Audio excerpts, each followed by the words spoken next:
दोस्तों, आप सभी का हमारे यूट्यूब चैनल पर बहुत बहुत स्वागत है। आज मैं इस वीडियो में बताऊंगा आप सभी को कि आपके जो रिजल्ट है सेमेस्टर रिजल्ट बीए बीएससी के रिजल्ट घोषित कर दिए गए और किस सब्जेक्ट के आपके जो रिजल्ट हैं वो डिक्लेयर कर दिए गए हैं। और आपके जो रिजल्ट है उसमें पीएपीआर, एपीपीआर, बीकेपीआर आ रहे हैं, तो उनका क्या है रोल और आपके जो रिजल्ट में ऐसा क्यों दिखा रहा है।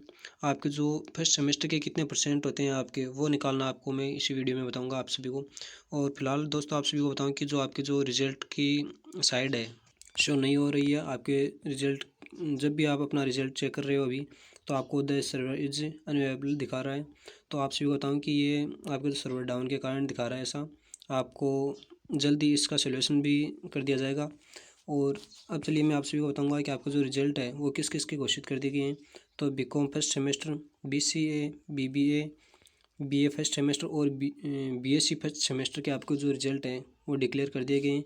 तो आप इनको चेक भी कर सकते हैं अपने रोल नंबर के द्वारा। जहाँ भी आपको जो भी आप कैटेगरी में है उसके सामने आपका जो लिंक है वो दी गई है, उससे आप चेक कर सकते हैं। तो दोस्तों इसमें जो पीएपीआर आ रहा है आपके रिज़ल्ट में, अधिकतर रिज़ल्ट में पीएपीआर आ रहा है, यानी कि आप पास हो, इस सेमेस्टर में आप पास हो और नेक्स्ट सेमेस्टर में आप देने के योग्य हो। पीएपीआर पास प्रमोट को दर्शाता है इसमें। और इसके बाद आता है एपीपीआर, यानी कि आप फेल हो, फर्स्ट सेमेस्टर में आप फेल हो, या फिर आपके जो पेपर ड्यू है, या आपने जो फर्स्ट सेमेस्टर के जो एडमिशन नहीं लिया है, एडमिशन फीस जमा नहीं कराई, या फिर आप कुछ भी कारण हो सकता है, लेकिन आप इस सेमेस्टर में आप फेल हो पूरी तरीके से। और लेकिन आप फेल हो, लेकिन आप तीसरे सेमेस्टर में इस सेमेस्टर के एग्ज़ाम दे सकते हो, यानी कि आप जब सेकेंड ईयर में होंगे और फर्स्ट ईयर के जो फर्स्ट सेमेस्टर लगेगा उसमें आप जो एग्ज़ाम है अपनी दे सकते हो, लेकिन आप पास हो, यानी आप अगले सेमेस्टर के लिए अवेलेबल हो। आप अगले सेमेस्टर यानी कि द्वितीय सेमेस्टर है जो भी आपका, उसमें आप देने योग्य हो, लेकिन इस सेमेस्टर में आप फेल हो, तो नेक्स्ट सेमेस्टर या थर्ड सेमेस्टर में आप अपनी एग्ज़ाम है वो दे सकते हो।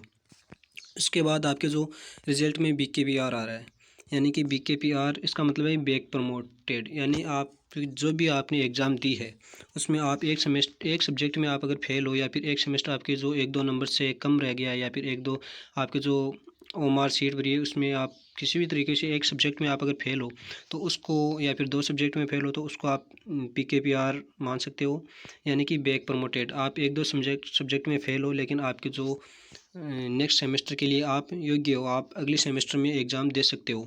इसके आप अगर पेपर क्लियर करना चाहते हो तो आप जो थर्ड सेमेस्टर यानी कि आप जब सेकेंड ईयर में हो जाओगे, और जो फर्स्ट ईयर वालों के जो प्रथम सेमेस्टर होंगे उसमें आपके जो एडमिट कार्ड अलग से लगेंगे, एक्स्ट्रा फीस के द्वारा आप एग्ज़ाम फीस लगा के आप अपना पेपर है वो क्लियर कर सकते हो।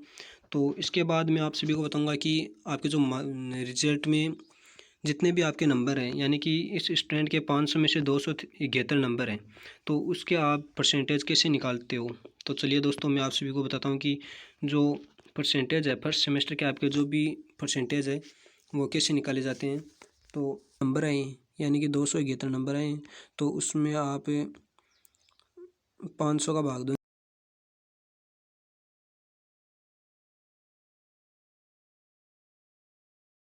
उतने, तो आप देख लीजिए कि इस स्टूडेंट के 54% आए हैं।